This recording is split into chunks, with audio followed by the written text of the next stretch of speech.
Ipinakikita ng dalawang salitang ginamit ng mga manunulat ng Biblia na ang instrumentong ginamit para patayin si Jesus ay isang piraso lang ng kahoy, hindi dalawa.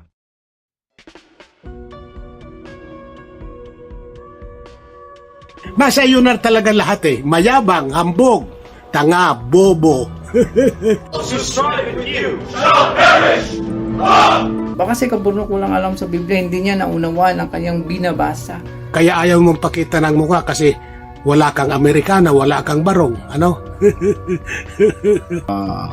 Busted talaga ako. Pasensya na po kayo, kaburnok, ano? 4 na taon na nating ipinagtatanggol ang pananampalatayang Katoliko. Ito ang Factbusters! Sa puntong ito ng ating programa, kung hindi ka pa nakasubscribe, pakiclick po ng subscribe button at ang notification bell para updated po tayo sa ating mga susunod na videos. Kaya, let's go at simulan na natin!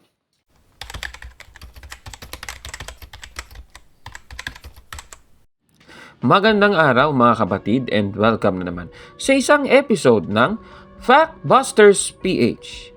Ayon po sa Juan Kapitulo 19, versikulo 16 at 18, alam po natin ng ating Panginoong Jesucristo ay ipinako sa krus mga kababayan. At talagang nakasulat po yan sa Biblia. Nakikita niyo po yan sa screen.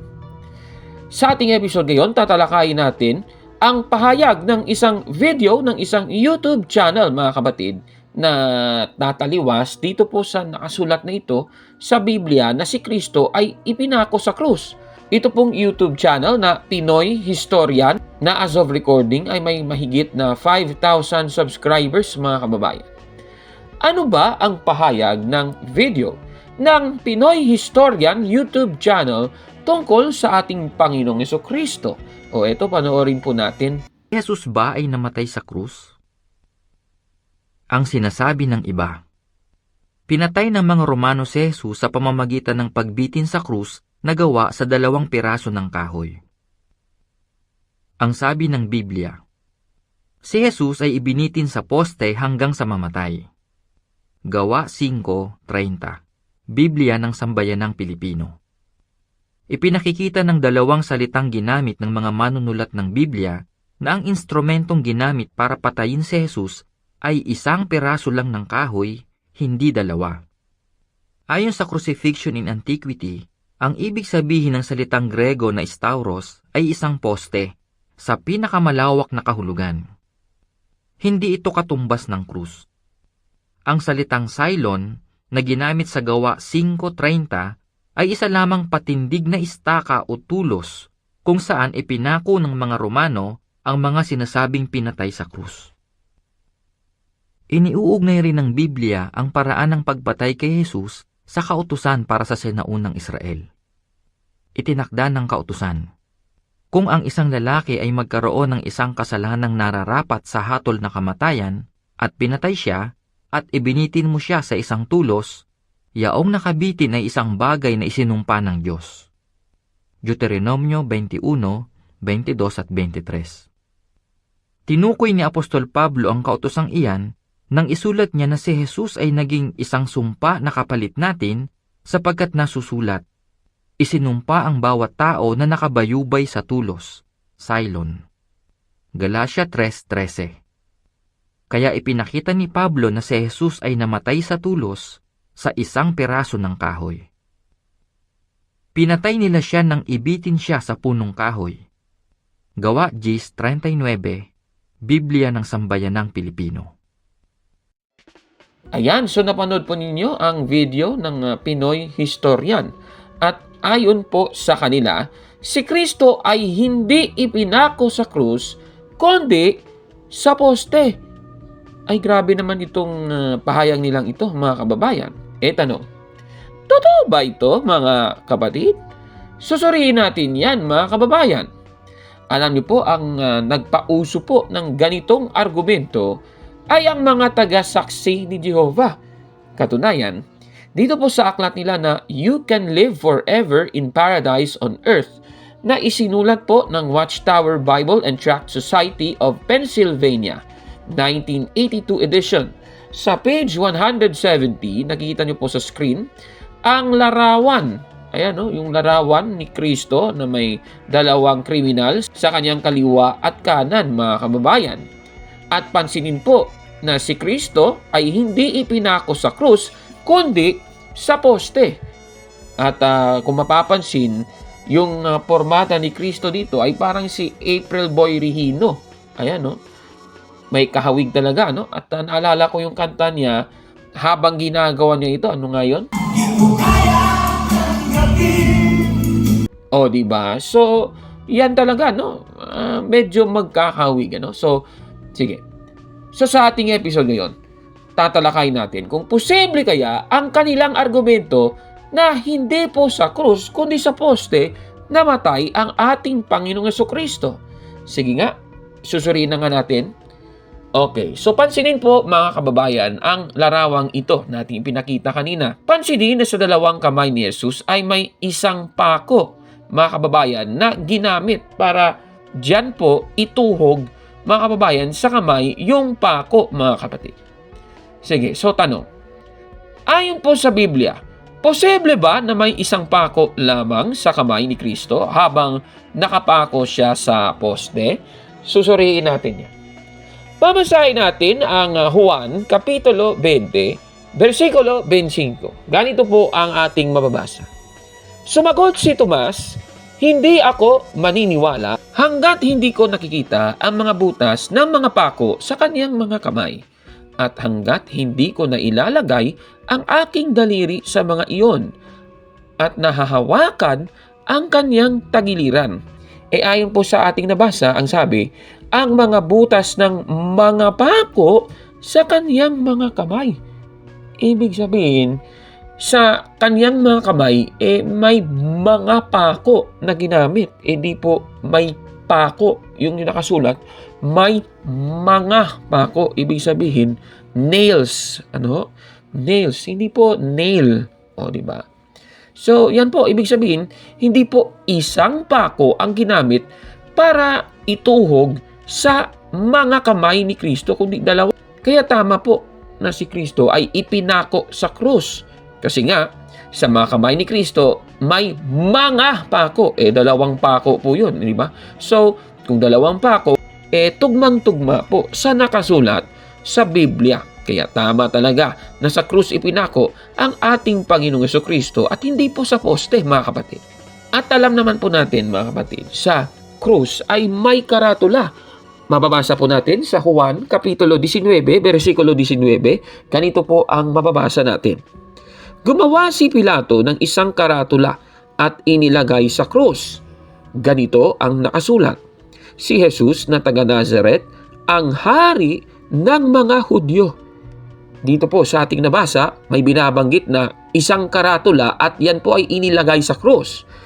At yung karatula na yon ang nagsasabi, si Jesus na taga Nazaret, ang hari ng mga Hudyo.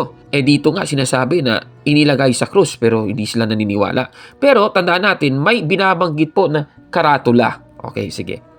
So kung hindi sa krus ipinako ang ating Panginoong Jesucristo, ang karatula po, kung mapapansin ninyo, ay nasa itaas ng mga kamay ni Kristo. Samantalang, kung si Kristo ay ipinako sa krus, ang karatula na ito ay makikita natin sa ibabaw ng ulo ng ating Panginoong Jesucristo. So alin po sa dalawa ang totoo? Tanong, posible ba na ang karatula na may paratang kay Kristo ay nakalagay sa ibabaw ng mga kamay niya habang nakapako siya sa poste? Babasahin po natin ang nakasulat sa Mateo 27:37 para masagot ang tanong. Ganito po ang ating mababasa. Inilagay nila sa kanyang ulunan ang paratang laban sa kanya na may nakasulat na ganito. Ito'y si Jesus na hari ng mga Hudyo. Dito po sa nabasa natin, yung karatula nakalagay pala sa ulunan ni Kristo. Hindi po niya inilagay sa itaas ng kanyang mga kamay. Katunayan nga, yung Biblia nga ng mga tagasaksi ni Jehovah na bagong sanlibutang salin itong New World Translation or Bagong Sanlibutang Salin ng Banal na Kasulatan sa Mateo 27:37 ay sinasabi din na yung paskil ay inilagay sa ulunan ni Kristo, hindi po sa mga kamay ni Kristo. Kaya tama po mga kababayan na si Kristo ay ipinako po sa krus, hindi po sa poste. Kasi kung sa poste, dapat ang sabi ng Mateo 27:37, dapat inilagay sa itaas ng mga kamay ni Kristo. Dapat ganun po yun mga kapatid. Pero tanong, paano naman ang dalawang talata na ginamit po ng video na ating napanood, yung nasa Gawa 5:30 at Gawa 10:39 mga kapatid? Ang sabi ng Biblia, si Jesus ay ibinitin sa poste hanggang sa mamatay. Gawa 5:30, Biblia ng Sambayanang Pilipino. Ipinakikita ng dalawang salitang ginamit ng mga manunulat ng Biblia na ang instrumentong ginamit para patayin si Jesus ay isang piraso lang ng kahoy, hindi dalawa. Tanong, tama ba ang sinasabing ito na mali daw na sa krus ipinako si Kristo base sa Gawa 5:30 at Gawa 10:39? Tignan nga natin. Sige, so puntahan natin yung Greek word na ginamit dito sa Gawa 5:30. Ang salitang poste sa Gawa 5:30 ng Biblia ng Sambayanang Pilipino na kinote po ng nasabing video, sa Greek ay xylo. Ayan, nakikita nyo po sa screen. At yung xylo ay isang transliterated word ng salitang xulon na ganito po ang sabi sa Strong's Concordance. Anything made of wood, a piece of wood, a club, staff, the trunk of a tree, used to support the crossbar of a cross in crucifixion. Napakaliwanag po ng ating nabasa dito. Ibig sabihin, cross talaga. So, hindi po talaga poste lang. So, tumutukoy pala yung sulon sa wood. Ibig sabihin, ang nasabing cross ay made up of wood. A piece of wood. Klarong-klaro po nang nakalagay. Yun po yun pala. Ngayon, yung kanilang argumento naman na tungkol sa stauros, sa Strong's Lexicon, mga kababayan, yung stauros, cross po yung kahulugan nun. Ayan, nakikita nyo yan sa screen. So, kung sinasabi nyong mali pala yung stauros ay cross, ibig ba lang sabihin, mali din pala ito? Ako, Bible scholar ang gumawa nito, mga kababayan. Ito pang isa. Dito po sa Helps Word Studies, ganito naman pong sabi. Strong's number 4716, stauros, the crosspiece of a Roman cross, the crossbeam, Latin of patibulum, placed at the top of the vertical member to form a capital T. This transverse beam was the one carried by the criminal. Christ was crucified on a literal Roman cross. Klarong-klaro po nang sinasabi dito. Literal na cross. Katunayan, meron pang salin ang mga tagasaksi ni Jehovah. Ito pong salin na The Bible in Living English. Tignan ninyo ito mga kapatid. 1972 edition na inilimbag ng Watchtower Bible and Tract Society of Pennsylvania. Babasahin natin ang Juan, Kapitulo 19, versikulo 16 hanggang 19. Tingnan niyo po ang nakasulat sa 16. So then, he turned him over to them to be crucified. So they took Jesus over and carrying the cross for himself, he went out to the so-called skull place, of which name the Hebrew is Golgotha. So dito sa talata, hindi po sa poste, kundi sa cross.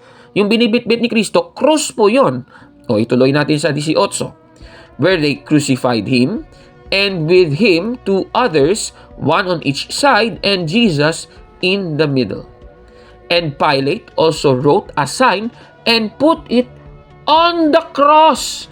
And what was written was, Jesus the Nazarene, King of the Jews. Larong-laro po, kahit nga sasaling ito ng isang Biblia ng saksi ni Jehovah, itong The Bible in Living English, napakaliwanag po. Si Kristo ay ipinako sa krus at hindi sa poste.